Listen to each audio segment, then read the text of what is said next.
আসসালামু আলাইকুম ভিউয়ার্স, দেখতে পাচ্ছেন পাবনা শহরের মধ্যে নতুন একটি মার্কেট চালু হয়েছে। আমি সেই মার্কেটটি দেখার জন্য আসলাম। চলেন ভিতরে যাই, দেখা যায় মার্কেটটি কিরকম। আমি এই মুহূর্তে আছি দুই তলায়।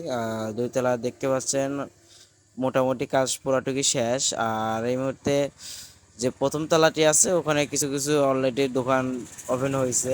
আর এদিকে এখনো কাজ অলরেডি চলতেছে দেখতে পাচ্ছেন। এমনি দেখতে খুবই সুন্দর লাগছে। আর মার্কেটটি মোটামুটি অনেক বিশাল একটি এরিয়া নিয়ে তৈরি করা হয়েছে। আর আমরা অলরেডি ঘুরে দেখাচ্ছি আপনাদের। চলেন মার্কেটটা এখন ঘুরে পরিবেশন করা যাক। রঙ্গিলা বাড়ই তুই রঙ্গিলা রে, তোর রূপের আগুনে হৃদয়ে পড়ে। শোনরে সুজন আমি বলি যে তোরে, চাঁদ ভেবে আগুন নিয়ে খেলিস না রে। তোর রূপের ঝলকে মন নিল পলকে, তোর রূপের ঝলকে মন নিল পলকে। তোর ছাড়া এখন আমি বাঁচি কি করে